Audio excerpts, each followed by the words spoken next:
Buenas tardes a toda la audiencia del canal de YouTube del Instituto de Desarrollo Económico y Social, el IDES.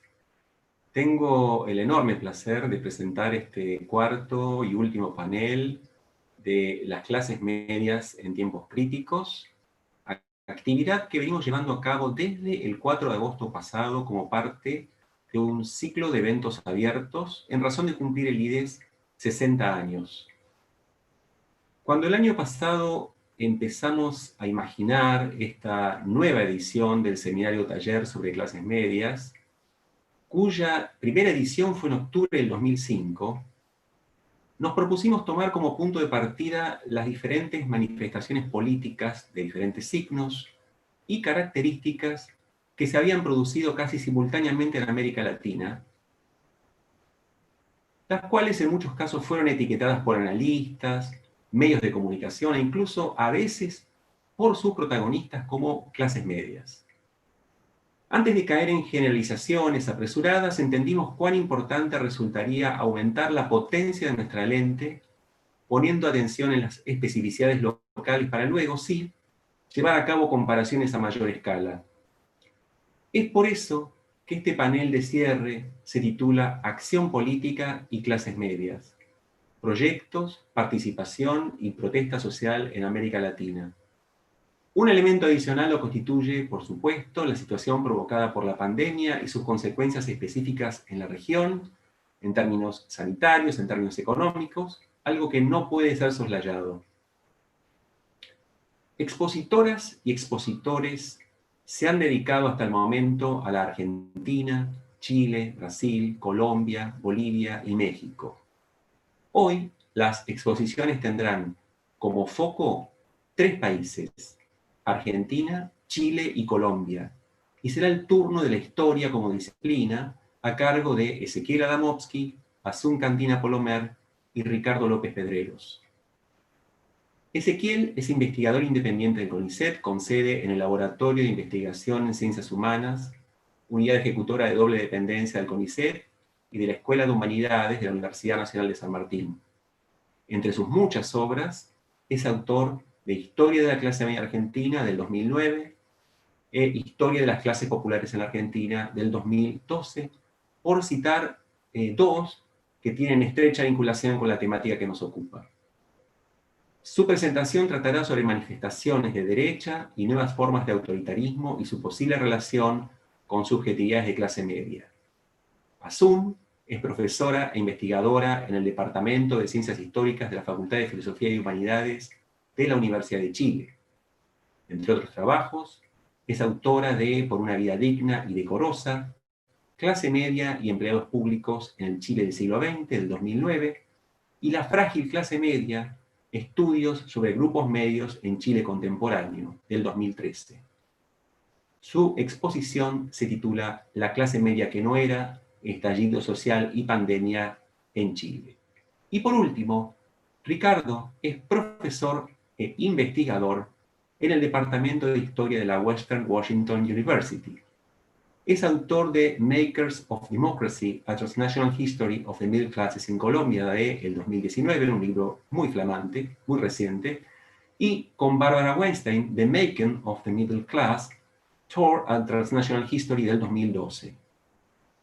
El título de la ponencia será La formación de las clases medias en la segunda mitad del siglo XX en Colombia. Cada exposición tendrá una duración de 15 minutos y luego Ezequiel, Asun y Ricardo tendrán la posibilidad de responder preguntas, comentarios e inquietudes que nuestra audiencia nos acerque a través del chat de YouTube. Sin más preámbulo, damos paso a la exposición de Ezequiel, quien lo hará a través de un video ya grabado por tener algunas dificultades con su conexión. Muchas gracias. Buenas tardes, me sumo a la celebración por los 60 años del IDES, triplemente meritorio que una institución dure 60 años en Argentina, que es equivalente a que dure, no sé, 200 años en lugares con mayor estabilidad. Me invitó Sergio Visakovsky a participar. La verdad que dudé en aceptar porque hace tiempo que no estoy haciendo investigación sobre clases medias, pero no quería estar ausente en esta celebración, así que le pedí permiso a Sergio y le pido permiso a ustedes también para presentar algunas conjeturas sobre uno de los modos de participación política que hemos visto en América Latina en tiempos recientes, aclarando entonces que son justamente conjeturas sobre las que no puedo aportar todavía un trabajo de campo, ¿no? Voy a referir a un modo de acción política que habitualmente asociamos a posturas de derecha y que hemos registrado recientemente en Argentina, en redes sociales, en movilizaciones colectivas, bajo la forma de cacerolazos o manifestaciones callejeras. Comenzaron a notarse luego del año 2017, tras la desaparición de Santiago Maldonado, en una serie de ataques en redes sociales, pero luego también en la calle, a quienes preguntaban por su paradero. Se notaba allí la combinación del apoyo al gobierno de Macri y a la fuerza de seguridad con una reivindicación ahora abierta de la represión y con el rechazo del movimiento de derechos humanos. Pasó de la opinión pública anónima virtual a la acción en el mundo, digamos, real, en ataques a autos que tenían carteles que preguntaban por Santiago Maldonado, este joven desaparecido, luego hallado muerto en el contexto de una represión de gendarmería. Gente que increpaba por la calle a quienes se manifestaban a favor de la aparición de Santiago Maldonado, artistas insultados por sus públicos. Por todas partes, entonces, este tipo de conductas. Expresiones similares se notaron también en esos momentos en referencia a los avances del movimiento feminista. En los últimos tiempos, luego de la derrota de Macri en el año 2019 y con la pandemia, hubo varios cacerolazos, banderazos y manifestaciones callejeras contra el gobierno de Alberto Fernández, disparados de manera directa por a veces palabras del presidente criticando al mundo empresarial, o anuncios de impuestos extraordinarios a los ricos, o el anuncio de la expropiación de una empresa cerealera en quiebra, que se combinaron con otros reclamos más genéricos a favor de la libertad o contra el comunismo, contra la cuarentena, contra ello fue la última manifestación, contra proyectos de reforma judicial del oficialismo o contra una supuesta oleada de liberaciones de presos que no había sido más que un rumor, ¿no? En las apariciones públicas de la gente que participa en estas manifestaciones y en las redes sociales se reconocen también otros motivos de descontento que combinan todos los anteriores con una irritación más general por la presencia de garantías civiles de las más elementales, una irritación contra el movimiento feminista, contra el lenguaje inclusivo, contra la comunidad LGTB y en general contra cualquier intervención colectiva sobre la vida social, sea de organizaciones políticas o del Estado.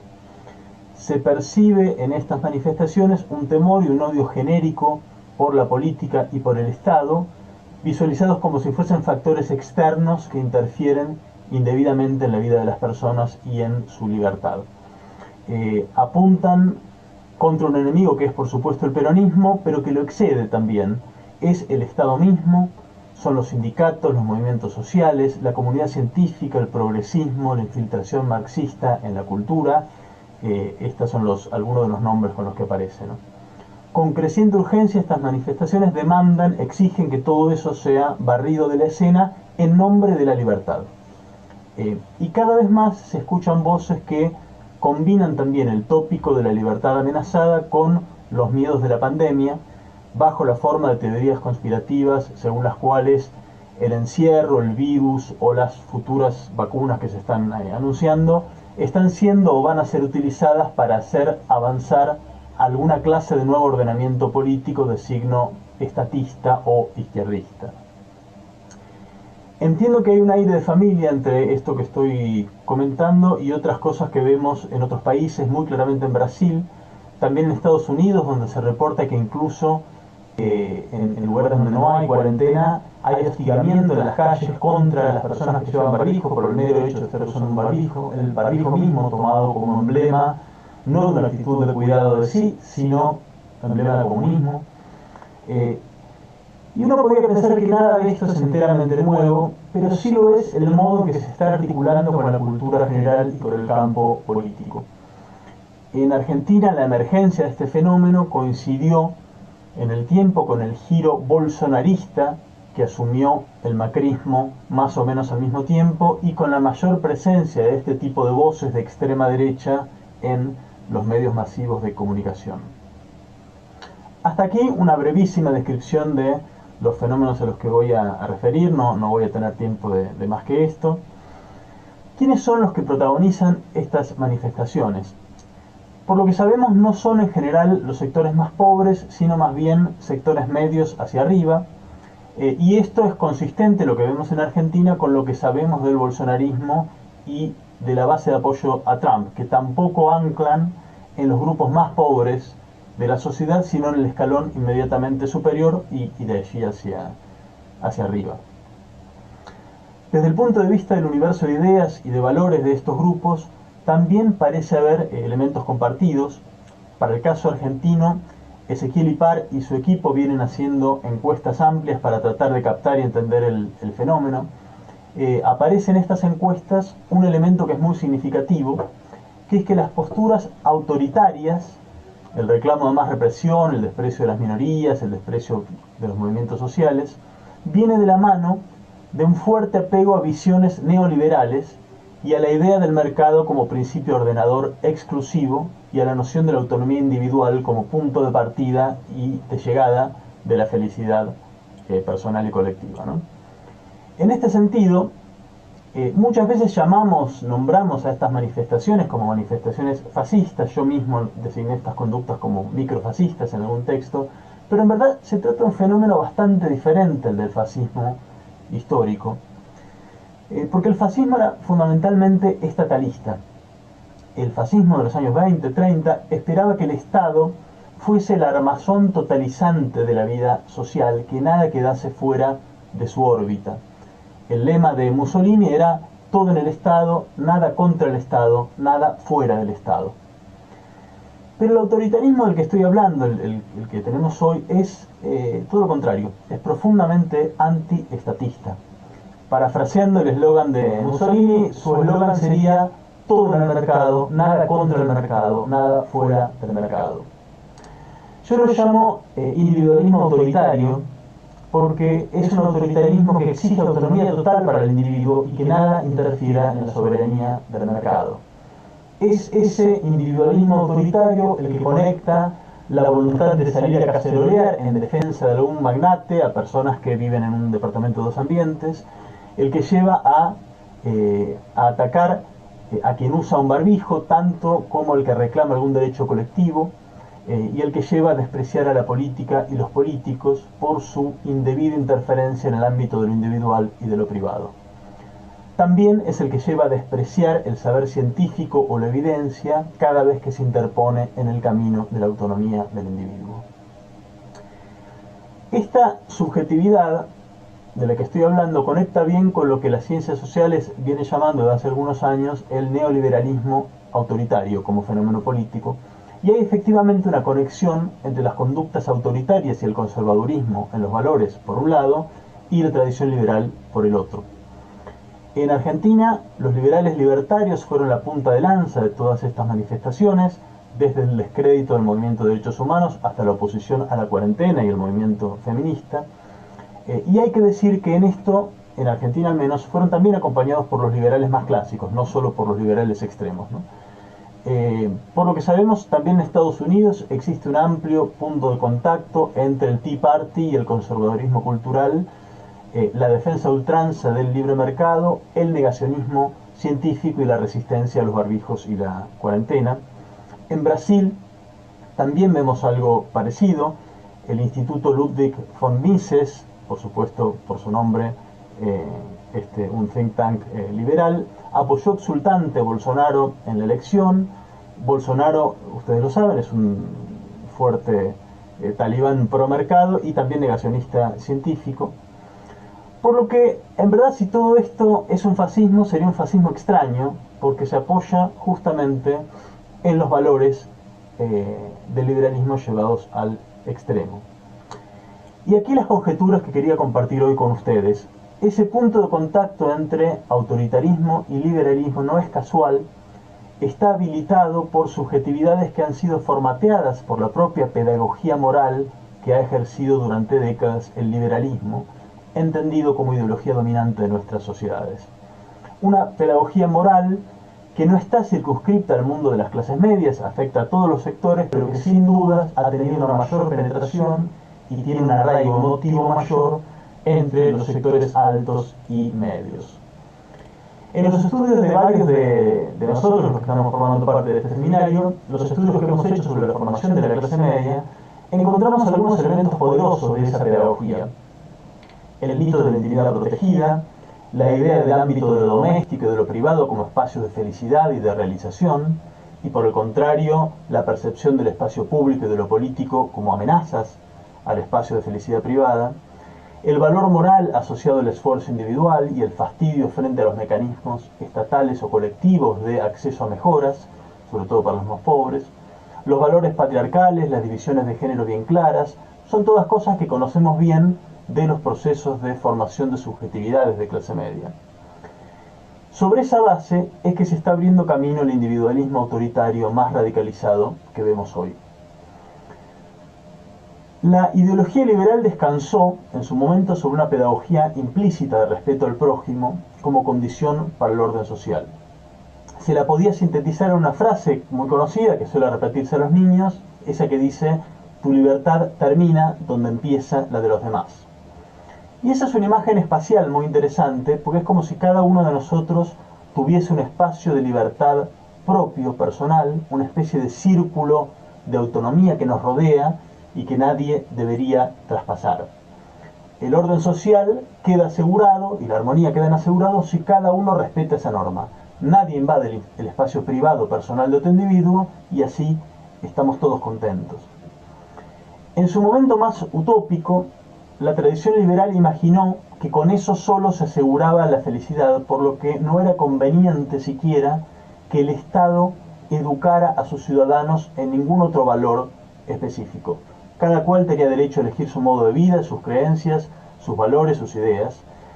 Todo valía, siempre y cuando cada uno se asegurase de no avanzar sobre el espacio de libertad de los demás. Y es una visión que indudablemente tuvo efectos liberadores en su momento sobre las subjetividades, ayudó a romper prejuicios y tradiciones, abrió espacios para vivir la vida con mayor libertad.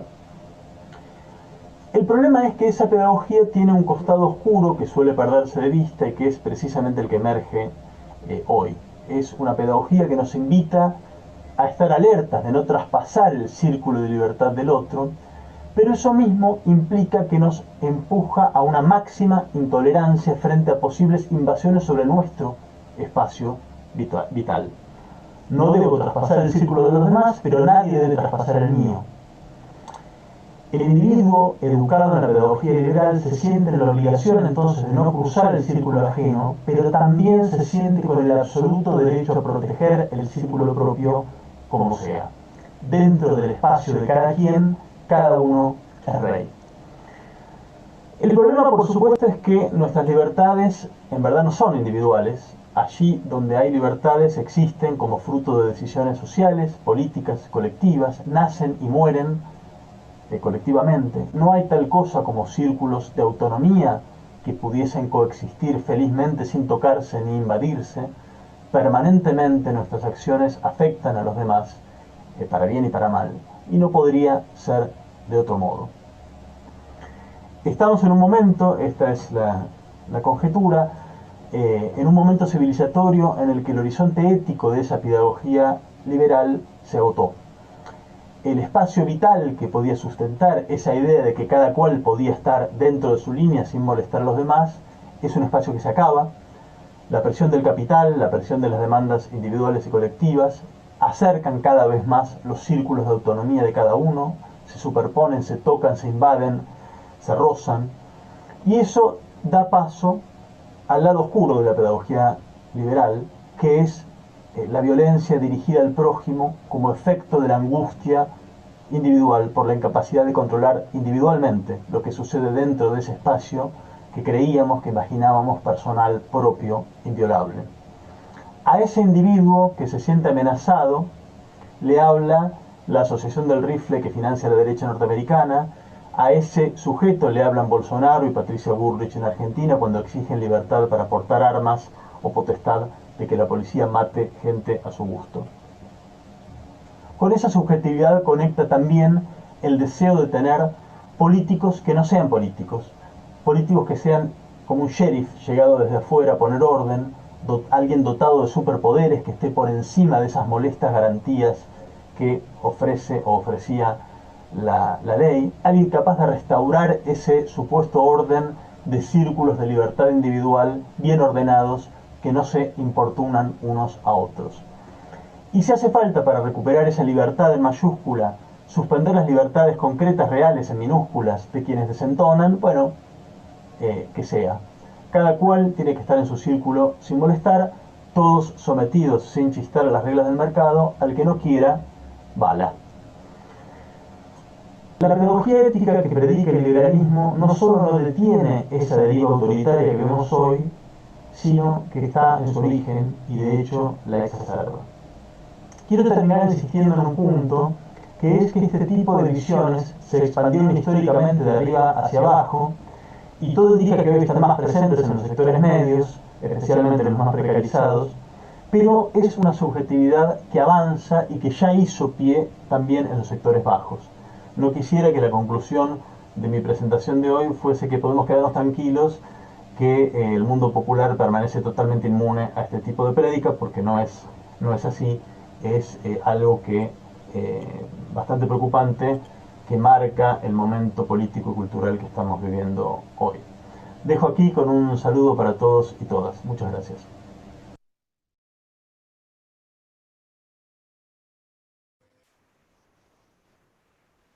Bueno, muchísimas gracias, Ezequiel.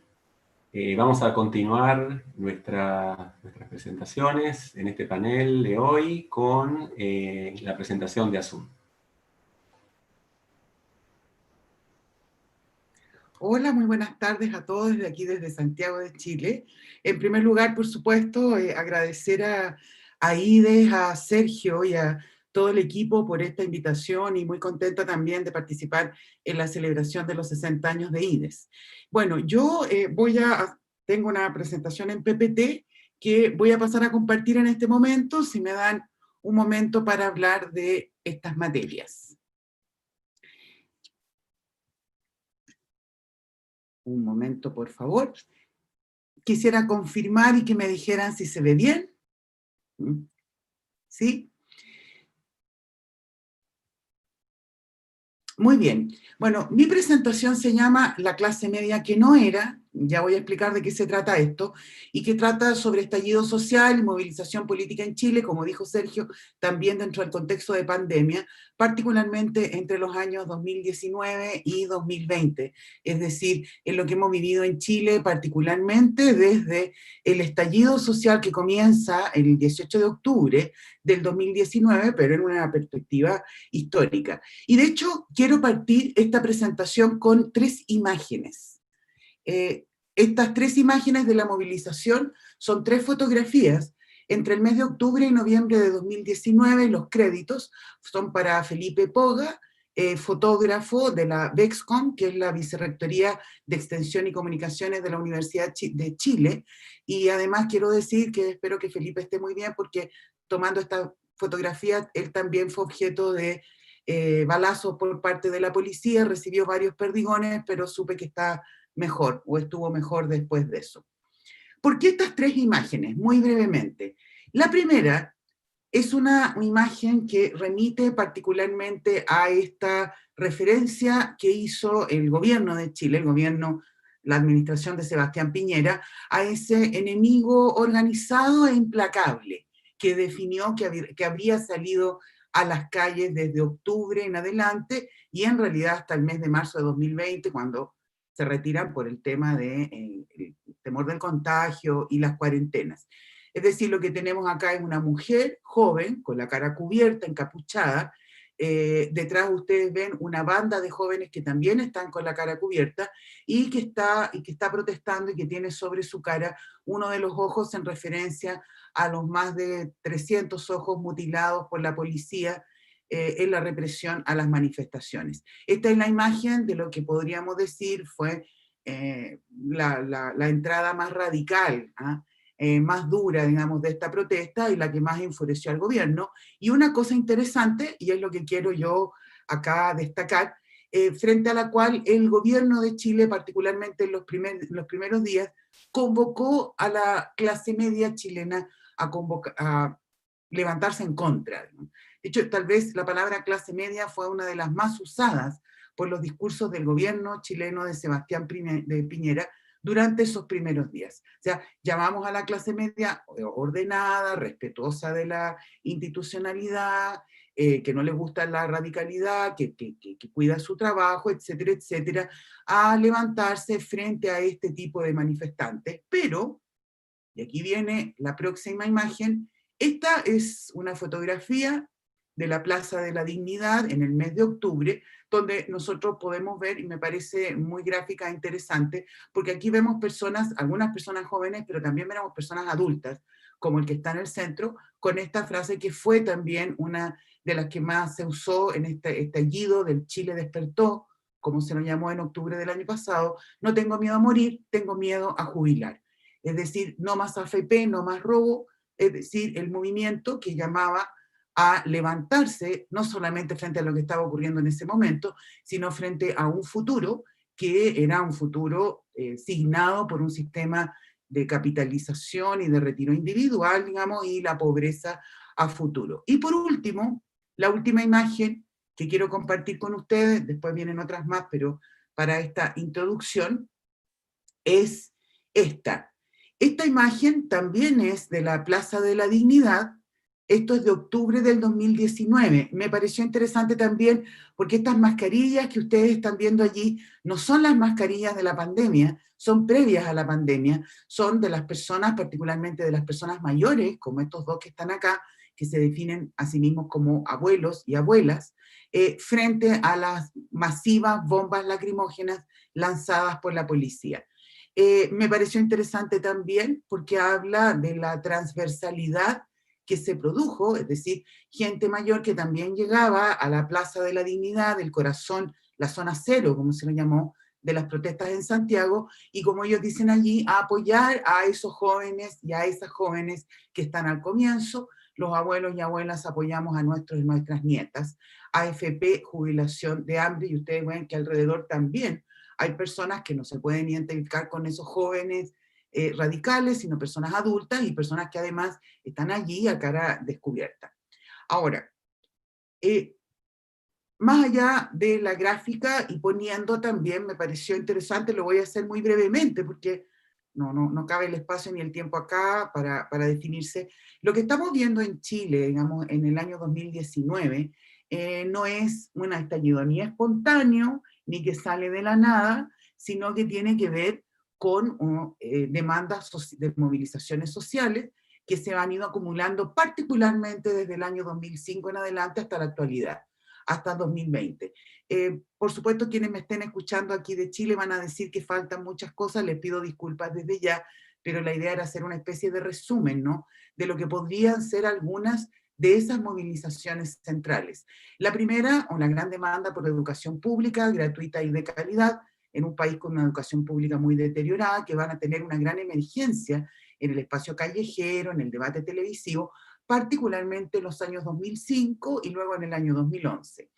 Una reforma de los sistemas de salud y seguridad social que fueron privatizados en la dictadura, me refiero al sistema de salud de ISAPRE y AFP, hacia un sistema redistributivo y solidario que es también particularmente visible en la arena pública desde el año 2010 en adelante, particularmente con la organización No Más AFP, un movimiento feminista y LGBTIQ y todo lo demás contra la discriminación y violencia de género, que ha tenido emergencias muy importantes, las tuvo en el año 2016, en el año 2018, particularmente con el llamado Mayo Feminista de 2018, un movimiento por los derechos culturales y políticos, particularmente políticos de los pueblos originarios, el más conocido, el del pueblo mapuche, que ya aparece en la arena pública tanto a nivel del Chile central, pero también en regional, en la Araucanía, desde 1998 en adelante, que además es un movimiento territorial que abarca Argentina con el Huel y el Palu, si que no me equivoco, Mapu, es decir, los dos territorios mapuche repartidos en ambos países, el movimiento por la defensa del medio ambiente, el derecho al agua y la calidad de vida, y finalmente este estallido social de octubre de 2019 con su lema "con todo sino pa' qué", que termina con un horizonte de una nueva Carta Constitucional. Es decir, quiero reafirmar acá que estamos hablando, digamos, de movilizaciones que tienen ya una historia larga de varios años hacia atrás, claro, y que quienes dicen no lo vimos venir, yo entiendo que lo puedan decir en el sentido que los estallidos sociales no tienen fecha agendada. Nadie podía saber que en octubre del 2019 ocurría esto, que fue gatillado por algo específico, como el alza de los pasajes del metro, pero evidentemente no era algo inusitado en un país que se estaba movilizando sectorial y territorialmente cada vez con mayor fuerza. Ahora, uno podría decir que, y aquí es donde quiero llegar al tema de las clases medias específicamente y su participación, que hablar de las características de los liderazgos y la participación en estos movimientos. Primero, no ha sido un movimiento sin liderazgo, sino con unos liderazgos diferentes a los del pasado. Liderazgos que suelen ser colectivos y de organizaciones territoriales y sectoriales, como colegios profesionales, coordinadoras, colectivos juveniles, organizaciones de la sociedad civil y otras, que han manifestado en general rechazo y desconfianza a ser representados por los partidos políticos formales, han generado sus propias vocerías y sus propias movilizaciones, y donde hay una participación, yo diría que transversal, de grupos, o sea, de organizaciones que participan como tales y de individuos, en el sentido de personas que sin pertenecer a una organización determinada, de todas maneras se suman, que donde están jóvenes, estudiantes, mujeres, profesionales, empleados, pobladores urbanos, otras y otros también en el caso de la diversidad. Y que han definido un proyecto, que es un proyecto que de hecho se está definiendo, ahora viene en octubre un plebiscito por una nueva Carta Constitucional y que busca una transformación estructural del modelo de Estado, de la Constitución vigente, que fue establecido durante la dictadura civil-militar y particularmente su Constitución de 1980. Quiero seguir con esta imagen, porque me parece una imagen interesante. Le pregunté yo a Sergio Wisakovsky si quiltro se entendía en otros lugares de América Latina. Quiltro es una palabra de origen mapuche. El quiltro es el perro de la calle. El negro matapaco, digamos, un quiltro de la calle, se transformó en uno de los símbolos de la organización sin líderes y partidos.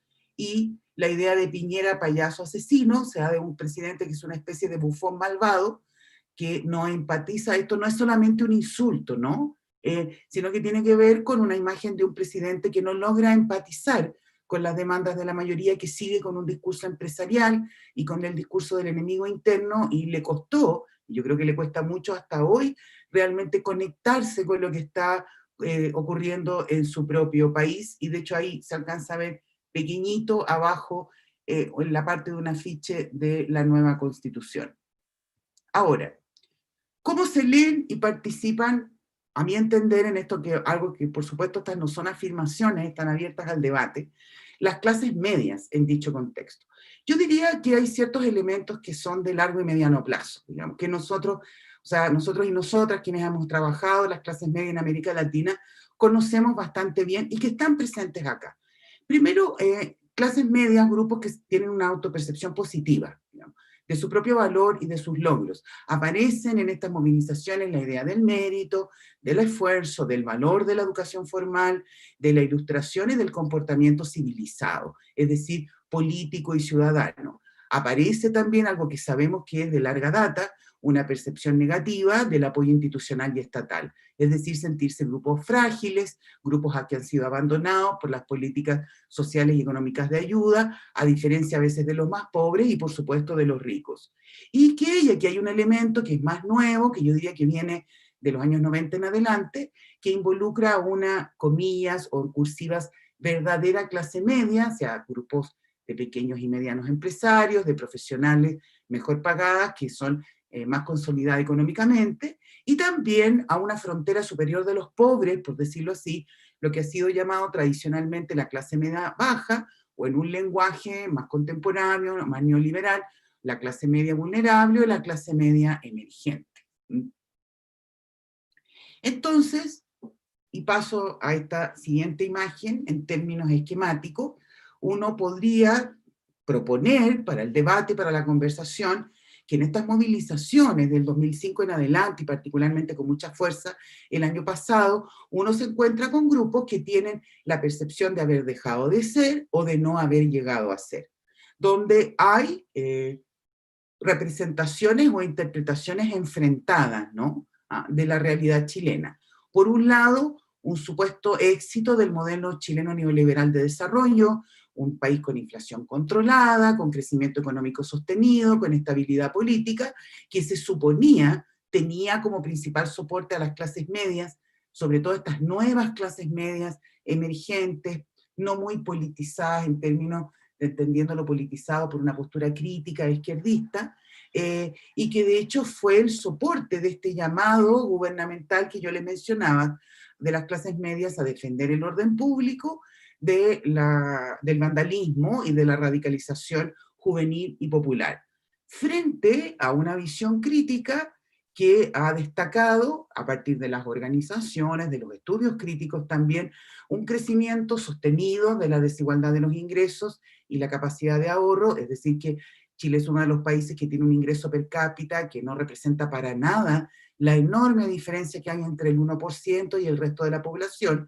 junto a un endeudamiento generalizado a partir de la masificación del crédito a sectores medios y populares, y por lo tanto, una percepción de un estatus de clase media en peligro, que no puede proyectarse al futuro y que ha abierto la pregunta sobre la pobreza presente, es decir, las dificultades actuales, y particularmente en algo que a mí me parece muy interesante, futura. Es decir, puede que yo no sea pobre ahora, pero voy a ser pobre en el futuro, si seguimos en el sistema en el que estamos.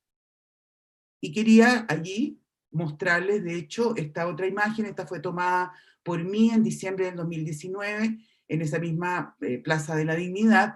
Este es un afiche que estaba en muchos lugares de la ciudad, que también circuló en las redes sociales, en Facebook, Twitter y otras.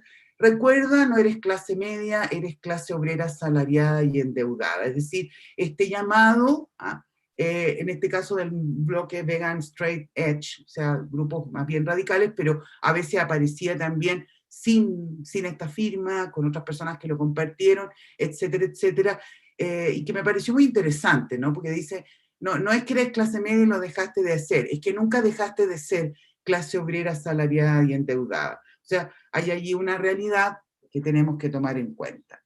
Y, por lo tanto, con esto ya voy a ir cerrando para que podamos entrar a la conversación. Habría tres elementos que yo querría destacar para esa conversación. Por un lado, que la crisis desatada por esta pandemia, el COVID-19 y los confinamientos, ha venido más bien a reafirmar esa imagen, esa crítica construida a lo largo de las 2 décadas anteriores, de una desigualdad profunda, de la incapacidad de este modelo de Estado y economía privatizados para enfrentar una crisis de estas proporciones e incluso otras, y de poder efectivamente hacer políticas públicas eficientes al respecto.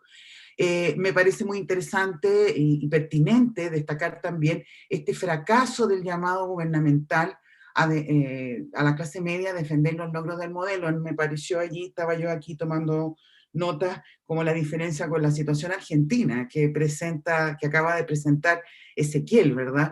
O sea, el gobierno de Sebastián Piñera confió en que podría convocar a estos sectores como neoliberalizados, que se suponía que estaban contentos con el modelo, frente a los sectores violentistas, a los que definió como violentistas y radicalizados, algo que no ocurrió, y no ocurrió para nada. Es decir, el fracaso del gobierno en ese punto fue estrepitoso, al menos en la realidad nacional. Y en tercer lugar, el tercer punto que yo quería destacar, que también yo creo que es posible ya percibir, y digo no solamente a partir del estallido, sino ya desde la primera década del siglo XXI en adelante, una reorganización de las formas de participación y activismo político, donde la participación como clase media se está engarzando y se está sumando, o sea, esta percepción de que somos clase media, de manera no contradictoria, con las identidades de género, con identidades locales y con una categoría que había sido como arrinconada del lenguaje político durante la dictadura, que la Concertación en el periodo de transición tampoco recuperó, que fue la de pueblo. Quiero cerrar con esto porque me parece valioso aquí destacar que, a ver, no se produjo esa como alianza y miedo en estas movilizaciones de la clase media con los sectores de orden y de la derecha que se había dado varias veces en Chile a lo largo del siglo XX, sino que se sumaron y se siguen sumando a movilizaciones críticas territoriales, sectoriales, de género, etcétera, etcétera, y donde tengo la impresión, esto es algo que hay que investigar más, de que la identidad de clase media no se niega ni se diluye en ella, sino que se conecta y se engarza. No hay un abandono de ella para estar allí, sino que se suma. Y quería terminar, porque a veces el lenguaje que se ve en lo público, en el espacio, resume mejor que lo que hacemos en el mundo académico a propósito de esta autocrítica de la sociedad chilena, ¿no? Este es un texto anónimo que apareció en una pizarra urbana en el mes de noviembre de 2019, que creo que resume muy bien esta idea del Chile despertó y de una autocrítica que estaba allí construyéndose, que en un momento se hizo más evidente que nunca. Estamos peor, y que por supuesto salió con mucha fuerza frente a esta imagen del oasis latinoamericano que supuestamente era Chile. Estamos peor, pero estamos mejor, porque antes estábamos bien, pero era mentira, no como ahora, que estamos mal, pero es verdad. Como las cosas que los terapeutas y los psicoanalistas hacen reconocer a las personas, de vez en cuando. Así que bueno, quedo hasta acá y dejo de compartir pantalla.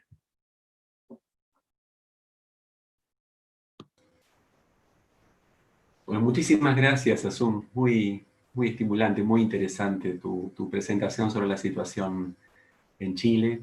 Estamos recibiendo ya muchas preguntas, así que bueno, y estamos dispuestos a seguir recibiendo más preguntas en la medida en que, bueno, tanto Asun como Ricardo como Ezequiel, bueno, están también muy contentos y muy dispuestos a compartir esas preguntas, sus reflexiones, sus inquietudes, etc. Bueno, y para cerrar esta primera parte de presentaciones, le damos la palabra a Ricardo.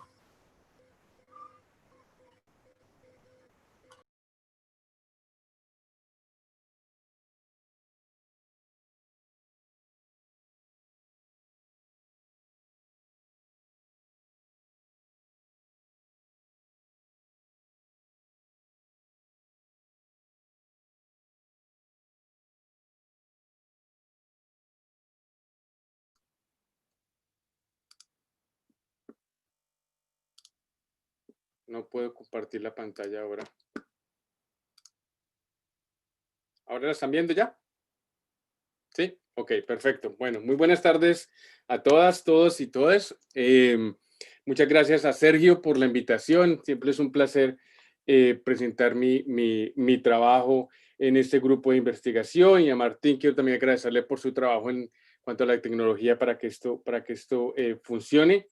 La verdad es una lástima que no podamos encontrarnos en persona para discutir y practicar todas estas cuestiones sobre las clases medias en América Latina. También quiero decir que lo que presento hoy es parte de esas discusiones que hemos tenido ya por varios años y en varios lugares de América Latina.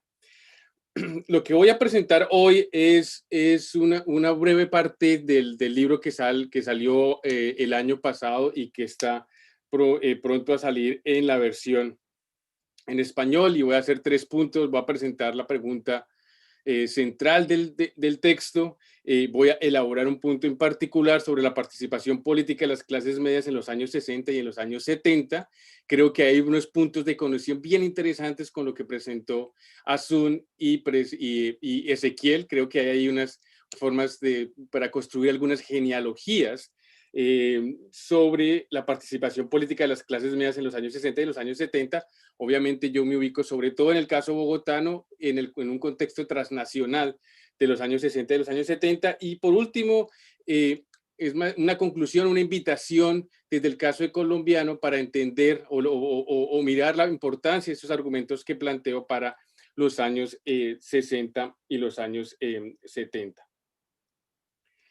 Bueno, entonces, ¿cuál es la pregunta central que me hago yo en este texto? Y que en últimas, tengo que decirlo, esa idea de que uno tiene la posibilidad de hablar del presente siempre ha sido como algo como casi obvio para algunos de nosotros desde nuestras disciplinas, pero dado lo que ha sucedido, creo que el tema de las clases medias ha tomado digamos, un nuevo respiro para explicar ciertas realidades sociales. Entonces, yo me preguntaba mucho antes de la pandemia, ¿cuál ha sido el proceso histórico que ha hecho que las clases medias, como discurso, como práctica política, como movimiento social, como subjetividad, como identidad política y como inconsciente colectivo, sea entendida como una de las mayores manifestaciones de las democracias modernas o liberales durante el siglo XX y que ha legitimado un arraigo social de un proyecto neoliberal? Esa es la pregunta central a la que me dedico en el libro. En otras palabras, y más desde ahora, cómo explicar que son las clases medias las que ofrecen ese anclaje moral y político que juzga y evalúa las democracias y sus crisis. Aquí creo que el trabajo de Sergio nos da algunas pistas. Aparece ese anclaje moral y ese político, lo que nos decía Asun, ese llamado a las clases medias para justificar ahora sí una participación política para defender, ponerlo en términos sencillos, un status quo. Entonces aparece como cuál es la historia, pues, o las historias de ese anclaje moral y político que ahora nos dice que las democracias están en crisis, y están en crisis porque las clases medias están o políticamente participando en las calles o porque están desapareciendo. Y a lo último, muestro algunos ejemplos, sobre todo en el caso de Europa y los Estados Unidos, es la forma de medir la civilización y el papel imperialista que pueden tener estos lugares. Y lo hago a través del estudio de 3 actores sociales, profesionales, empleados y pequeños propietarios. Quisiera poder ahondar un poco, digamos, por qué estos 3 actores, pero no tengo el tiempo. Entonces, ¿cuál es el tema central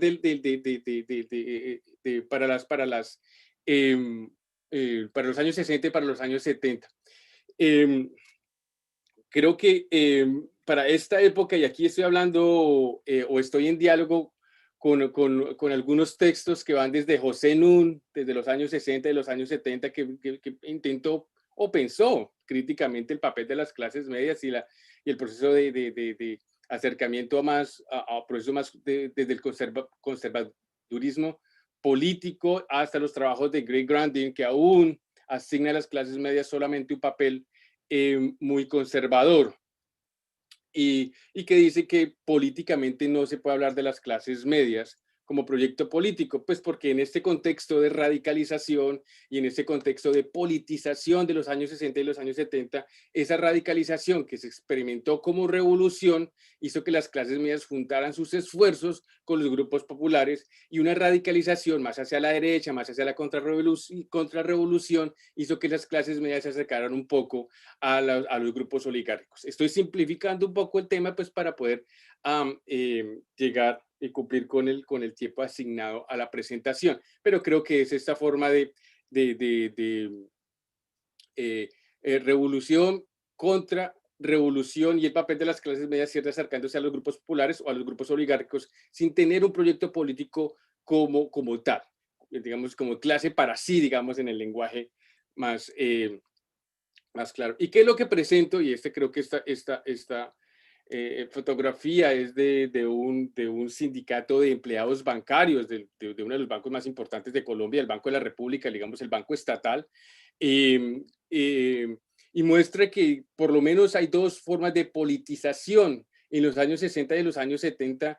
En el caso colombiano, me llamaba mucho la atención lo que decía ahorita, Sun, de la noción de pueblo, porque sí era muy claro esa noción de pueblo en los años 60 y los años 70, y esa es que a pesar de que las clases medias fueron una creación histórica, material de los programas de desarrollo como la Alianza para el Progreso y en el caso colombiano del Frente Nacional, una coalición entre partidos tradicionales, el conservador y el liberal, a pesar de que fue el producto de esas políticas de desarrollo, para la segunda mitad de los años 60 y en particular para los años 70 vemos, digamos, dos formas de politización, incluso uno podría decir de radicalización de las clases medias, una que se acerca más al movimiento anapista, de la Alianza Nacional Popular, en particular con Rojas Pinillos, que había sido el dictador en los años 50 y que retorna y empieza a crear un movimiento populista. Aquí hay una participación clara de las clases medias que se distingue de ese Frente Nacional y hace un reclamo a la representación del pueblo. Entonces tenemos estos tres grupos y estos grupos es bien interesante pensarlo los profesionales, como ustedes sabían, algunos de ustedes han manifestado la noción de esfuerzo individual, que debería ser la forma legítima para gobernar y para dominar. No puede desarrollar mucho lo que quiero decir con el derecho a gobernar desde la preparación profesional. Tenemos a los empleados que hacían decían que representaban el Estado porque podían entrar en una relación armónica con ese Estado y con otros grupos sociales. Y tenemos el grupo de los pequeños industriales, la ACOPI, Asociación Colombiana de Pequeños Industriales, que es bien interesante porque es este grupo el que va a dar mucha legitimidad a un modelo neoliberal en los años 70. Y es bien interesante porque ellos no se desprenden del papel del Estado y hacen un reclamo de que ellos son los representantes de un Estado emprendedor, de un pueblo emprendedor. Eso sería, se acerca a la NAPO y la NAPO lo recibe. Pero por otro lado vemos la radicalización más política de lo que llamo una pequeña burguesía, y aquí es muy consciente que esa noción de pequeña burguesía aparecía como un insulto político en los años 60 y los años 70, pero yo propongo que si vemos la cuestión desde el punto de vista del inconsciente, podemos hablar de una identidad pequeño burguesa. Y en este caso, esa pequeña burguesía tiene un proyecto político mucho más radical, donde se desprende de esas ideas de profesionales y de la idea de los empleados y de la idea de los pequeños propietarios para hacer un llamado a pensar la educación como un derecho público, pensar la salud como un derecho público, para crear el conocimiento social, para crítica de la sociedad y las oligarquías. Mi argumento aquí es que aquí surgen esos movimientos de la historia social desde abajo para tener un ejemplo claro. Los estudios subalternos aparecen desde un movimiento de clase media o de pequeña burguesía radical. ¿Qué hace que estos los pueda entender como clase media? El elemento de género, digo yo, en el texto, que les da una cierta cohesión que no tiene, una cierta forma de crear comunidad como clase media desde el género, de pensar que el derecho a gobernar o a dominar, y en la sección de preguntas podría elaborar un poco más, se piensa este derecho a gobernar como una noción de masculinidad. Eso no significa que mujeres de clase media, en el caso del anapismo, o mujeres en el caso de grupos más radicales de izquierda no participaron, pero la noción de idea de clase media radical o clase media más populista en ese sentido de participación del anapismo, compartieron esa idea de que el derecho a gobernar debería ser entendido desde lo masculino. Bueno, entonces, bueno, ¿y a quién le importa todo eso? Al fin y al cabo, ¿quién es que nos importa toda esta cuestión? Hay una apuesta historiográfica, hay una apuesta y sobre todo desde donde estoy escribiendo desde un lugar donde América Latina aparece casi siempre de manera muy, muy simplificada, donde ahí no hay un papel para las clases medias y donde se imagina América Latina como la cuna del cambio social sin pensar mucho el poder. Entonces, en contradistinción a lo que supuestamente es los Estados Unidos, aparece una noción de América Latina como esa cuna revolucionaria, que si bien me gustaría pensarlo así, creo que hay una forma más complicada. Entonces, hay una apuesta historiográfica. Pero En ese sentido, creo que hay una apuesta desde lo político y desde el presente. Y lo que me parece interesante aquí es lo que mencionaba al comienzo de la presentación, es la noción de crisis en la democracia. ¿Qué se entiende por crisis? Lo voy a poner en términos muy simples. ¿Por qué no pensamos la crisis de la democracia cuando existe la pobreza? La crisis de la democracia existe con la noción de que las clases medias están desapareciendo. Entonces, por ejemplo, tenemos el libro de este señor Christopher Guilloy, no sé cómo se pronuncia el apellido, en el que dice que el gran secreto de la globalización, y está escribiendo desde Europa, en particular desde Francia, el gran secreto de la globalización es la desaparición de la clase media occidental, de la civilización occidental, de la democracia, del American Way of Life o del European Way of Life. Es una forma de hacer el reclamo al papel de Europa que supuestamente está perdiendo a nivel global. Muchos dicen que es por la asistencia de inmigrantes, por lo que se llama la latinoamericanización de Europa y la latinoamericanización de Estados Unidos, que es el siguiente caso de Fukuyama, pues muy famoso, que decía a finales de los años 80, a principios de los 90, que era el fin de la historia, y ese fin de la historia la asociaba con la clase media, el único sistema capitalista que no necesitaba de otra política porque había comprobado que había ganado contra todo otro tipo de sistemas. Decía que eso se reflejaba en la creación de una clase media. Pero ahora, con la crisis de la globalización, dice, hay que volver a crear una clase media para proteger esa sociedad y para proteger sobre todo el papel de los Estados Unidos como fuerza imperialista, es decir, la clase media termina representando esa nostalgia. En el caso colombiano tenemos a Uribe Vélez, que su seguridad democrática está centrada en una sociedad, lo que llaman una sociedad de clase media, y aquí hay una combinación clave o un diálogo clave con lo que está pasando en Chile, lo que está pasando, los discursos sobre las clases medias en Chile, en Argentina, Bolivia y en otros lugares de América Latina. Santos, en su diálogos de paz con las FARC, con las Fuerzas Armadas Revolucionarias de Colombia, también colocaba a las clases medias con paz, como con prosperidad. Y aquí hay una explosión de estadísticas para poder incluir más gente en lo que se llama las clases medias. Y eso le da a uno el pie para pensar la importancia de esta cuestión. Entonces quiero terminar esta presentación pues con algunas anotaciones de la importancia de todos esos argumentos aquí, y sobre todo en el caso colombiano, y esta parte sí la quiero leer.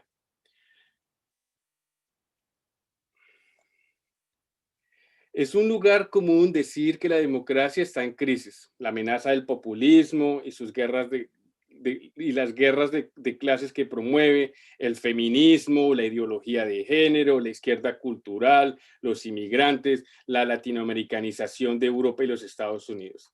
La clase media aparece como la respuesta para lo que se percibe como la crisis de la democracia. Y en este contexto, el capitalismo emana de la democracia y la democracia surge del capitalismo. En el caso colombiano, en el proceso de paz entre el gobierno de Juan Manuel Santos y las FARC, un tema de discusión fue precisamente vincular el posconflicto, el llamado posconflicto, con el fortalecimiento de una sociedad de clase media. En el posconflicto habría una gran clase media que haría realidad las condiciones sociales para un crecimiento económico sostenido, un país de consumidores, emprendedores urbanos y pequeños empresarios rurales. Sería el punto final de la violencia, de un pasado de lucha de clases entre grupos populares y oligarquías, del caos político. Esa es la crisis de la democracia. Todo lo cual impedía el normal desarrollo de la economía de mercado. El mensaje era claro, y esto lo decía Santos: la clase media sería garantía de una paz duradera, sostenible y estable. Para Álvaro Uribe Vélez, los acuerdos de La Habana destruyen la clase media que sus 8 años de mandato habían consolidado. Ya en su manifiesto democrático de 2002, soñaba con una Colombia en paz, con predominio de una clase media tolerante, solidaria y respetuosa del medio ambiente y la propiedad privada, decía él. Los famosos 3 huevitos, confianza inversionista, seguridad democrática y cohesión social, era la condición de posibilidad del proyecto. Más aún, la cohesión social, en este caso, implica una jerarquización en la que le corresponde a la clase media proteger la democracia. Esto es, que en este tipo de sociedad todos sus miembros saben y respetan su lugar de acuerdo con sus capacidades económicas y roles políticos. Como en otras cosas, Iván Duque, el presidente actual, ha reiterado este propósito, aun cuando simplemente signifique ajustar las estadísticas del DANI, el Centro de Estadística de Colombia, de suerte que aparezcan más personas con pertenencia a la clase media. Estos discursos podrían considerarse como meros sofismas de distracción, pues no dan cuenta de las razones del conflicto armado, simplemente una ilusión, una retórica vacía. Estoy seguro que muchos responderían que esos discursos sobre las clases son simplemente un mito que nos distrae y nos engaña para ver dónde está realmente el poder en la economía política, en las élites globales muy poderosos que se inventan esos discursos sobre la clase media simplemente para evitar que nos demos cuenta de quién tiene el poder. Y a veces pienso que ese es el caso. Pero también son algo más. Detrás de ellos se descubre un proceso de legitimación de la paz y de las condiciones necesarias para una verdadera democracia, entre comillas. Y son también producto de un proceso histórico por medio del cual se ha construido una noción de democracia considerada como legítima, única, genuina, universal y propia de la clase media. Una democracia que es la jerarquización de la sociedad, vivir en jerarquía desde lo estructural hasta lo subjetivo. Un modelo presente neoliberal en tales perspectivas se traduce en la exclusión de aquellas personas a quien se califica de económicamente improductivas, socialmente desechables y políticamente peligrosas, sindicalistas ineficientes, excombatientes de la guerrilla, campesinos perezosos que pretenden robar tierras de terratenientes de buena fe, pensadores críticos del orden social, migrantes venezolanos y líderes sociales. La inversión extranjera opera sin restricciones. La explotación laboral se afianza en nombre del éxito económico. Las exclusiones de género se veneran. La protesta social y la confrontación política son meros resultados ideológicos que amenazan el funcionamiento armónico de la sociedad. En pocas palabras, en este modelo se necesita menos política y más administración, menos conflictos y más cohesión social, lo que garantizaría vivir pacífica y jerárquicamente a la vez. En fin, en una democracia así concebida, las múltiples identidades de género no son construidas, son naturales, pues creer lo contrario es ideología y podrían conllevar a la destrucción de una familia colombiana heteropatriarcal, base de cualquier democracia moderna de clase media. De ahí que se considere imperante la tarea de desideologizar las relaciones entre los sexos. Ahora bien, este modelo no ha sido una mera imposición de las oligarquías. Y lo que muestro en este libro es que en su configuración histórica las clases medias como clase social han sido fundamentales. Es clave pensar esto como proyecto político de clase media y como tal, que se ha aferrado socialmente a costa de la oclusión y olvido de otras percepciones sobre la democracia por las que promulgó una clase media radical y otros grupos populares. Eso me permite proponer dos hipótesis y con esto termino. Por un lado, estos argumentos modificarían los relatos críticos que presentan a las clases medias en Colombia como en una burbuja histórica, tocada solo esporádicamente o recientemente por la violencia y en su mayoría indiferente a lo que ha sucedido en, entre comillas, lugares rurales. Un grupo urbano sin ideología o identidad política propia, sin conciencia de clase, actores históricos siempre referentes con los intereses de la élite y por lo tanto con un orden político que no es particularmente suyo. Arguyo que estas narrativas bastante hegemónicos solo difunden una idea donde el conflicto armado junto con sus causas políticas, sociales y económicas han sido ajeno a la población urbana, muchas veces imaginada como clases medias. Aunque ha habido una amplia discusión sobre cómo los diferentes actores de la sociedad colombiana han contribuido y participado en la perpetuación del conflicto, las clases medias parecen estar protegidas por la suposición de que carecen de intereses políticos propios y por lo tanto han estado por fuera de las historias de Colombia, de las luchas por el poder en Colombia. Simplemente han seguido los parámetros impuestos por las oligarquías o en casos particulares juntando fuerzas con los grupos populares. Dichas explicaciones también otorgan a las clases medias una superioridad moral, una institución ética y un papel político que les permite evadir la responsabilidad colectiva en una definición jerárquica de democracia que creó parcialmente las condiciones materiales para la perpetuación de un conflicto armado en Colombia. Ciertamente esto no debería diluir responsabilidades legales concretas, pero deberíamos reflexionar sobre cómo las personas de clase media, lejos de ser actores pasivos o aislados en la historia de las relaciones de poder, han desempeñado un papel fundamental en la producción de las mismas jerarquías que legitiman múltiples formas de violencia infringidas a quienes estos hombres y mujeres de clase media han considerado como lo opuesto a una verdadera democracia y por lo tanto excluibles de ella, los grupos subalternos del campo y la ciudad. Y de nuevo, esto ha sido un proyecto de clase y género. De esta manera reconoceríamos que la formación de las clases medias ha sido una historia de explotación económica, exclusión política y distinción cultural. Y siguiendo al historiador Michael Rothberg, podríamos concluir que las clases medias han sido históricamente sujetos involucrados en el conflicto armado en Colombia, ya que su existencia como clase ha sido posible gracias a la consolidación de un orden jerárquico y de dominación que ellos mismos han creado y al cual han definido y defendido como democracia. Y si este es el caso, concluyo, habría que preguntarnos, ¿por qué seguimos canonizando a una clase media, esa que se invoca como la salvación en el momento de la crisis de la democracia, como requisito celestial trascendental de una verdadera democracia? Gracias.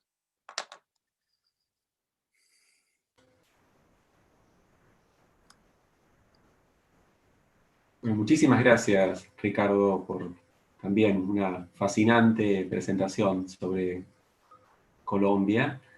Y reiterar el agradecimiento a Ezequiel, a Sun y a Ricardo por presentaciones tan estimulantes, tan provocativas. Tengo una serie de preguntas que ya paso a leerles, que están llegando al chat de YouTube. Voy a compartirlas con ustedes. Si les parece, bueno, las pueden responder o si suscita una reflexión, entonces será una reflexión. Pero si quieren, respetamos el orden inicial, ¿les parece? Ezequiel, Azun y Ricardo. Así ya nos mantenemos con esa organización. También, bueno, voy nombrando a quienes formularon las preguntas y de paso voy saludándolos también a Moisés Copper, por ejemplo. Bienvenido, Moisés. Una pregunta para Ezequiel. Dice, después de varios años de gobiernos progresistas y post-neoliberales en varias partes de América Latina, ¿estamos volviendo a las subjetividades de clase media neoliberales? ¿Qué hay de nuevo en este orden político en comparación con el neoliberalismo de los años 90? ¿No existen elementos que compliquen la idea de un retorno a la subjetividad neoliberal de la clase media? Fernando Tollos, también para Ezequiel, bienvenido Fernando. ¿Se pueden pensar vínculos entre esta subjetividad individualista autoritaria y las protestas anticorrupción en el sentido de entender esta problemática como una forma en la que el Estado se entromete en las jerarquías sociales basadas en el esfuerzo y el sacrificio? Santiago García Martín, bienvenido Santiago, para Ezequiel. Pensando en los vínculos entre clases medias, protesta social y negacionismo científico, ¿qué alcance crees que tienen estas posturas y qué podrían estar informando o no sobre una pluralización de imaginarios y sensibilidades vinculadas a los estratos intermedios? Enrique Garguín, bienvenido Enrique. Muy interesante el análisis de Ezequiel, más allá de la caracterización sociológica que pudiera hacerse de los partícipes de estas acciones violentas. ¿Ves a la idea identidad de clase media jugando algún rol en la gestación de este individualismo autoritario? Si hay algo que no se entendió, ya sea por el sonido o por la construcción de la pregunta, me avisan. Nuevamente Fernando Tollos, para Zoom. pregunta, hasta el estallido de fines del año pasado, ¿qué papel han jugado los sectores medios en el apoyo al modelo neoliberal? ¿Cómo se vincula con una clase obrera con la historia y el arraigo de la clase obrera chilena? ¿Puede pensarse una relación en términos de identidad de clase, apoyo o rechazo al modelo chileno? Enrique Garín, por su parte, también para Zoom, ¿se piensa en Chile alguna relación entre clase media y la consigna sin líderes ni partidos? Y también Enrique para Zoom, dadas las interpelaciones de Piñera a la clase media, ¿se observa alguna disputa por los sentidos de la clase media o desde las movilizaciones simplemente se apela a abandonar esa ilusión clase mediera? También Enrique, y en un sentido similar para Ricardo, ¿observas una disputa explícita por los sentidos de la clase media entre aquella volcada hacia el pueblo y aquella otra más unilateralmente vista como base social del neoliberalismo? Fernando Toyos, para Ricardo también. Retomando la pregunta de Enrique, ¿hay alguna relación entre la clase media y las fuerzas progresistas como Colombia Humana? Mario Barbosa, bienvenido Mario. Ricardo, pregunta para vos. ¿Sería posible que hablaras sobre las distinciones entre sectores de clase media radicalizadas y otros sectores cercanos a los partidos tradicionales o al uribismo, por ejemplo? Hay una felicitación acá de Camilo Izaza. Bienvenido Camilo para Ricardo. Qué buena presentación Ricardo. La leemos igual. Rafael Vaca, bienvenido. Rafael para Ricardo, pregunta, respecto a la relación de una sociedad de clase media como pacificadora del conflicto interno y motor de progreso económico, ¿de qué formas encuentras que los sectores medios colombianos se han apropiado de estas narrativas? Hay 3 preguntas más, sé que es mucho, pero las voy a incluir. Porque seguramente van a seguir llegando más, pero voy a incluirlas, así hacemos un corte aquí.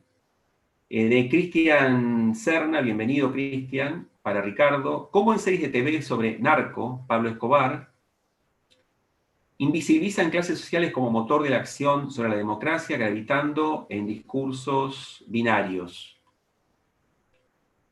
Rafael Vaca, nuevamente, también para Ricardo, ¿qué sentidos de identidad de clase media se han movilizado con el proceso de paz de Santos y recientemente con su desmantelamiento por parte del gobierno de Duque? Y nuevamente Camilo Izaza, para Ricardo, pregunta por la relación entre clase media tradicional y la nueva clase media del narcotráfico, bajo valores de capitalismo aventurero, traquero o traqueto, no sé muy bien si se habrá un error, se oponen, se complementan. Bueno, son muchas, así que les paso entonces a ustedes la posibilidad de responder en la medida que, bueno, ustedes puedan armar una serie, digamos, de respuestas en este breve lapso de tiempo que tenemos. Gracias.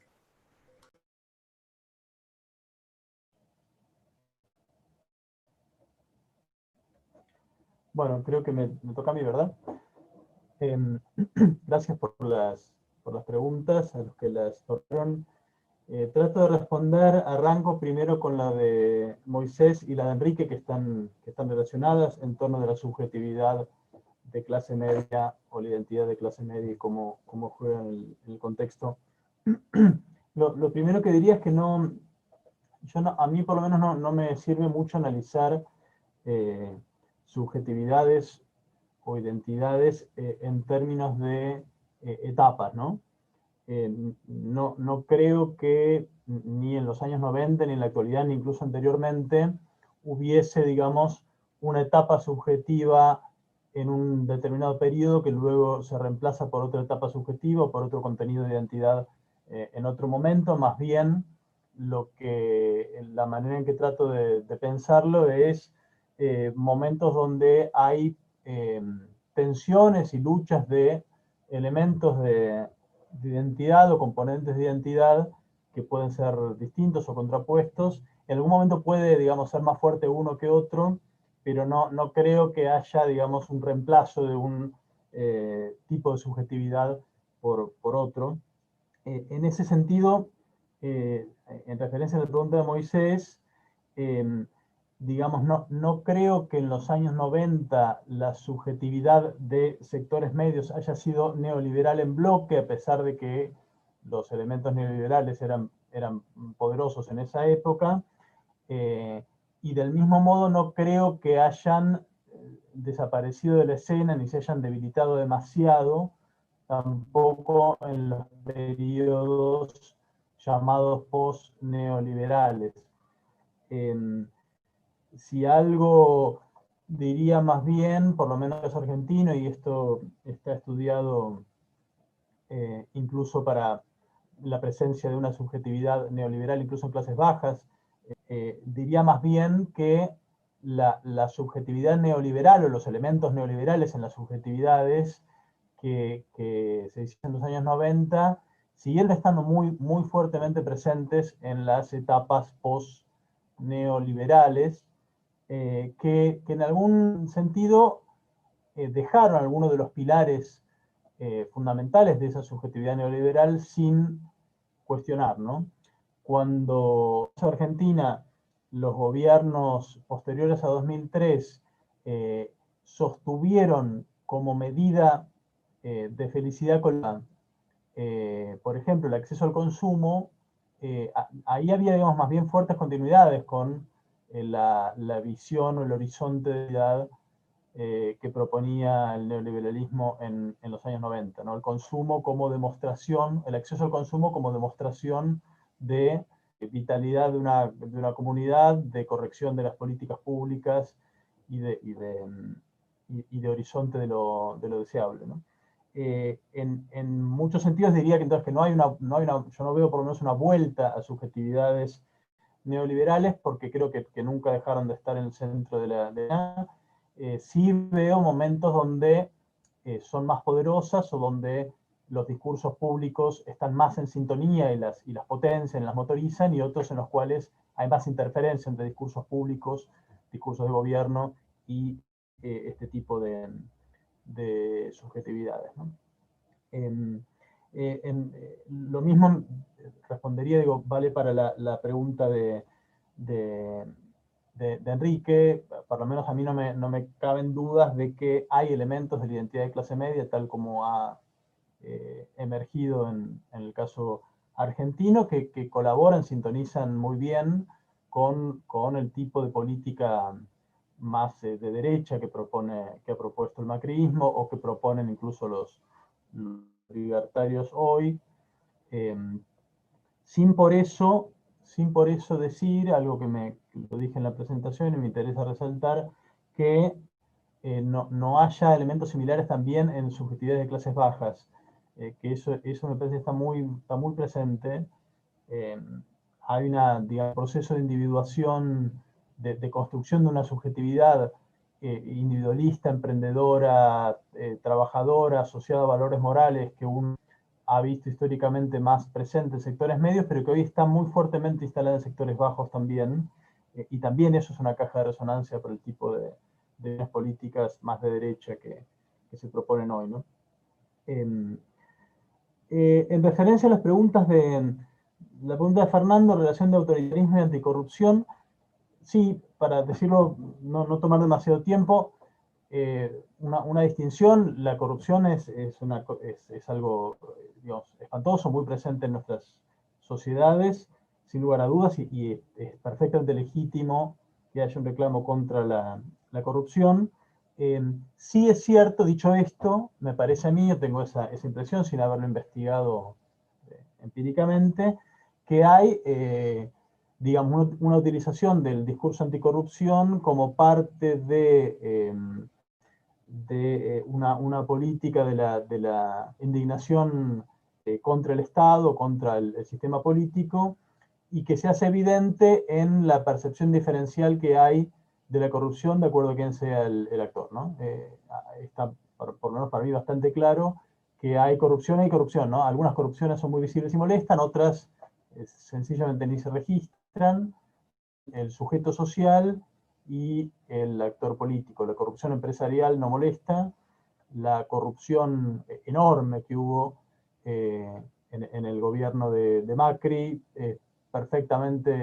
convive perfectamente con los discursos anticorrupción de los mismos funcionarios que han participado en hechos de corrupción, con lo cual me parece que sí, que está claro que el discurso anticorrupción es una especie de palabra clave para un discurso más bien, cuyo objetivo es más bien la antipolítica o el discurso antiestatal, ¿no? Y la pregunta de Santiago, no sé si terminé de entender del todo, no, la verdad que no sé qué alcance tiene el negacionismo científico en Argentina, ha sido muy ruidoso en los medios de comunicación, en las redes sociales en el último tiempo. No sé qué alcance tiene a nivel, digamos, estadístico. La verdad que no lo sé, sería bueno tener un relevamiento de eso. Yo no lo conozco, ¿no? Y no sé en qué medida está más representado en estratos intermedios que en otros, la verdad no lo sé. Sí sé que tiene una presencia pública en los discursos públicos de hace, digamos, unos poquitos años que no había tenido en otros momentos, ¿no? Ahora, cuánto peso tenga demográfico, digamos, no lo sé, la verdad. No. Disculpas, no tengo idea de eso. Gracias.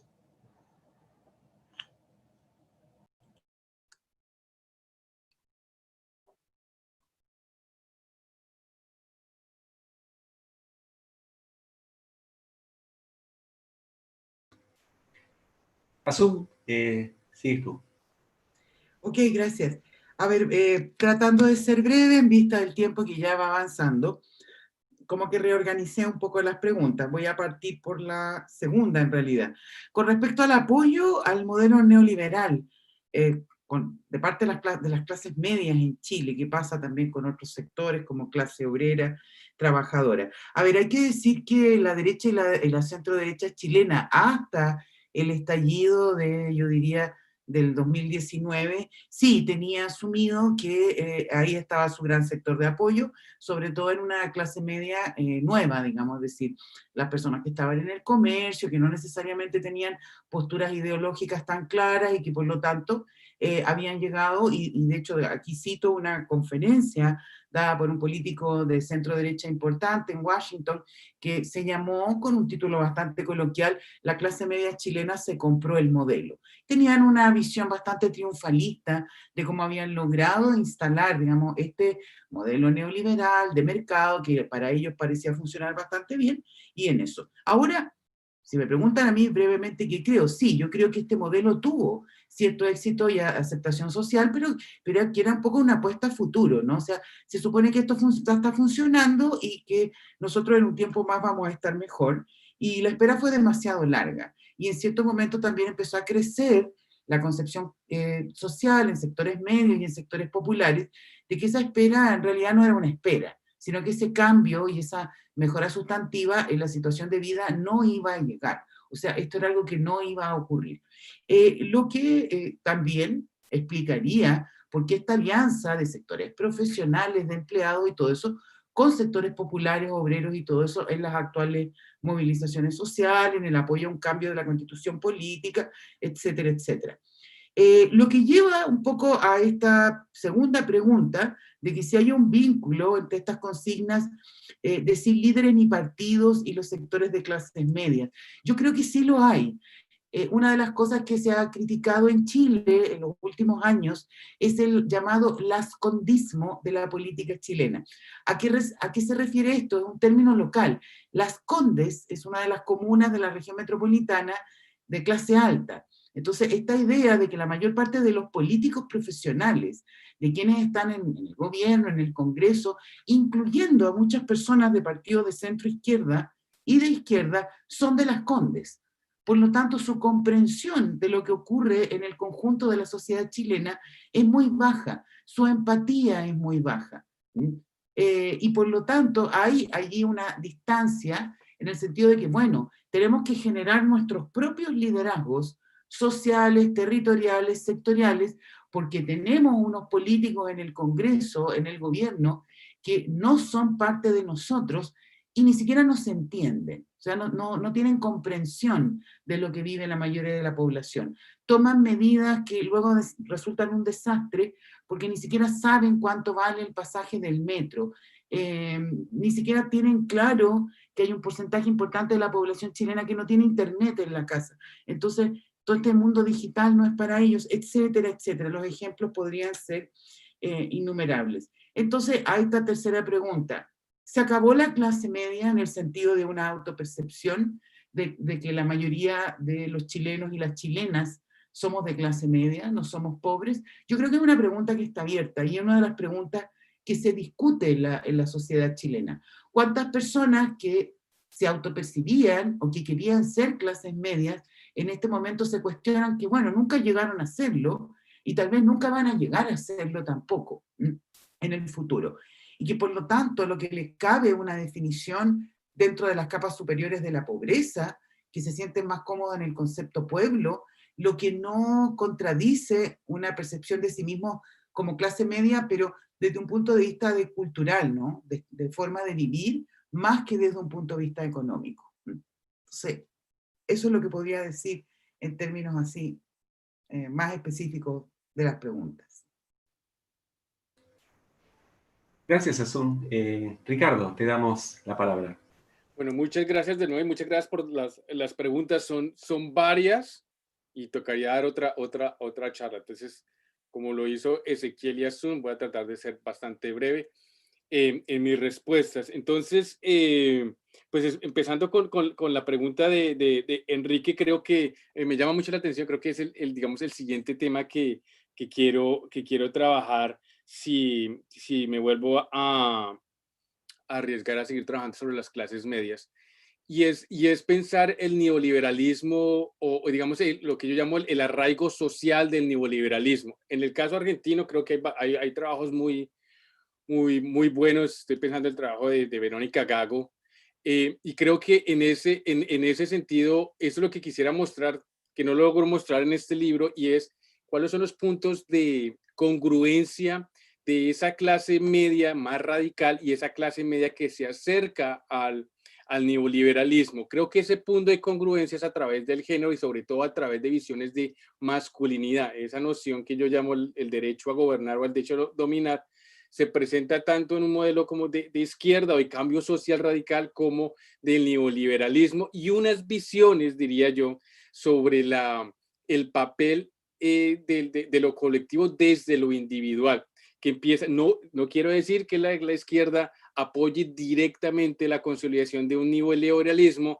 pero que sí hay unos puntos de congruencias, o así entiendo la pregunta de Enrique, pero me llama, o por lo menos así la pienso, y es mirar el arraigo social del neoliberalismo desde los años 70, que nos intente, y esto sí lo hago en el libro, que nos lleve más allá de la noción de la doctrina Chuck, en el sentido de que, o el caso chileno, que se piensa el caso chileno, sino que había unas formas sociales o unas relaciones sociales que ya estaban sentadas en el momento que esas políticas neoliberales empiezan a tomar fuerza.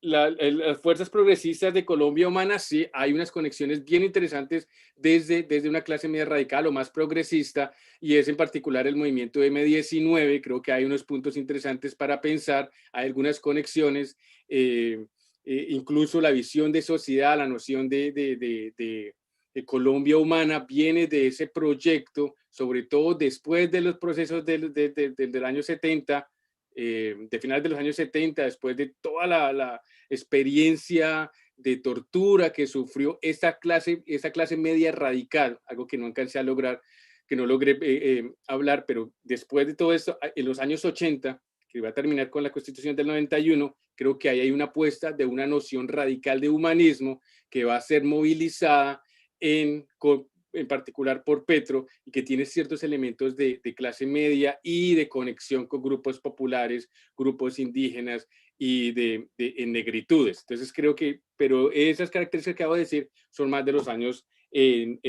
80 y sobre todo producto de la Constitución del 91.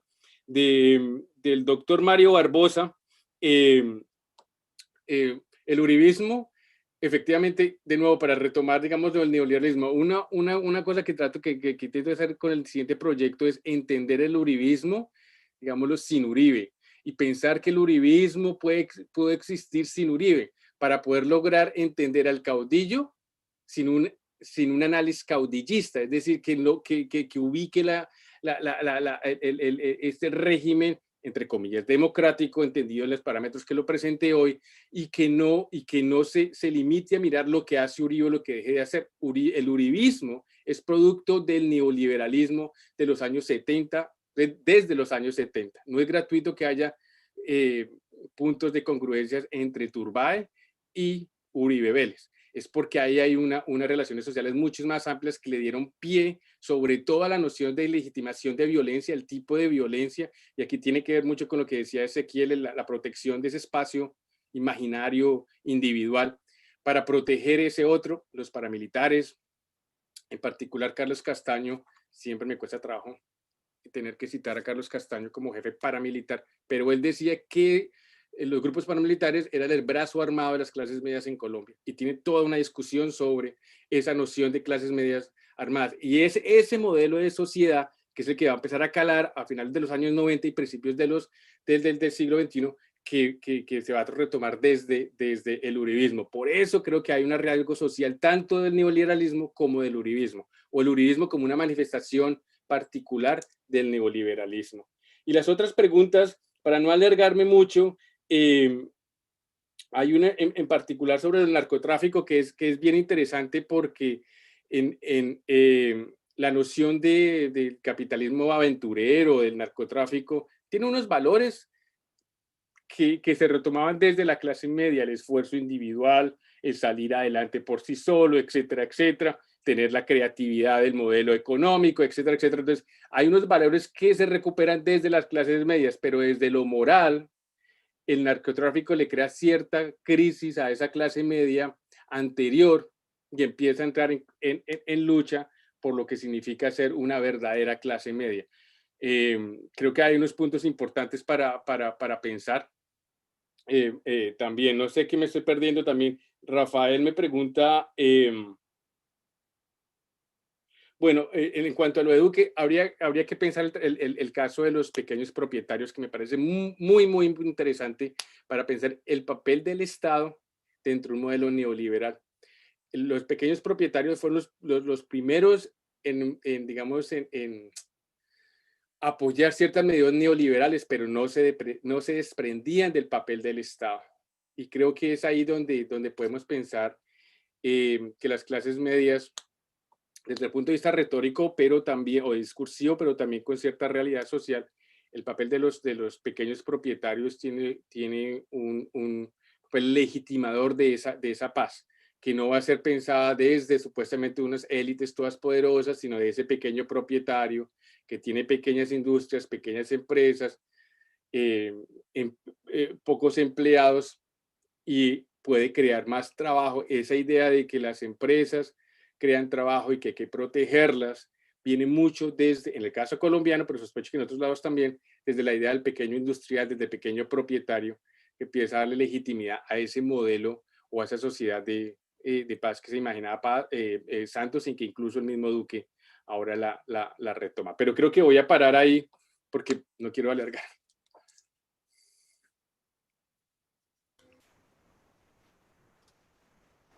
Bueno, muchísimas gracias, Ricardo, Asun, Ezequiel, por la generosidad que han tenido con todas las preguntas. Muchas gracias a quienes han participado, nos han seguido. Disculpas porque han sumado más preguntas, más inquietudes y tenemos que poner un cierre, un final. Uno de los problemas que tiene esta forma de comunicación es que algo que no podemos decir es, bueno, vamos a tomar una cerveza o un vino en la esquina y seguimos discutiendo. Esto no lo podemos hacer, lamentablemente. Pero tenemos confianza que eso llegará pronto. Quiero cerrar este panel y todo el evento destacando, antes que nada, nuevamente, la enorme generosidad y la excelente predisposición de quienes nos han acompañado como expositores, expositoras todos estos días. Claro está que esta modalidad que se ha generalizado de manera inusitada conlleva varias dificultades a sortear, no solo la que yo mencioné recién, pero también tiene sus ventajas. Nosotros esperamos haber contribuido con un estilo de trabajo que consiste en convocar a quienes estudian con seriedad y humildad la realidad.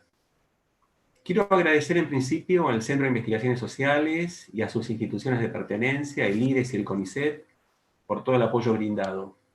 Como siempre, al equipo que integran Silvina Rosenfeld, Sol Picone, Gabriela Martina y Joaquín Vitali del CIS. A la presidenta de IDES, Elizabeth Gelín, por impulsar la realización de las actividades conmemorando los 60 años de nuestra institución. A Claudia Stern, Azun, Candina Polomer, Enrique Garguín, Moisés Copper, Mario Barbosa y Ricardo López Pedreros, quienes me acompañaron desde el minuto 1 en esto que se nos ocurrió no mucho tiempo atrás, pero que, como también señalé al comienzo, tiene un origen un poquito más lejano que era el año pasado y luego hubo que repensarlo, adaptarlo a la modalidad virtual. Junto a ellos y ellas, también quiero mencionar a los expositores y las expositoras que nos han acompañado desde el primer día. Gabriel Kessler, Emanuel Barucet, María Luisa Méndez, Rubén George Oliven, Miriam Jacob, Claudia Zamorano, Florencia Blanco Esmoris y nuevamente a Ezequiel. Un agradecimiento muy, muy, muy especial a Martín Oliva y Santiago García Martín, que han dejado por unos instantes sus trabajos académicos y se han ocupado con sus destrezas de llevar adelante la tarea técnica de la transmisión para que la misma tuviese la calidad adecuada. Mi enorme reconocimiento para ambos. Y mi gratitud a toda la audiencia que nos ha seguido, ya sea en forma directa o luego viendo las versiones grabadas en nuestro canal. Nos despedimos del canal del IDES, hasta un próximo encuentro, pidiendo como siempre que seamos solidarios y solidarias, cuidándonos y cuidando. Hasta pronto, que estén bien. Gracias. Muchas gracias por todo. Espero verlos pronto en persona. Chao. Yo también. Okay. Cuídense mucho y un gran abrazo. Ya volveremos a encontrarnos. Ok, muy bien. Que estén bien. Chao.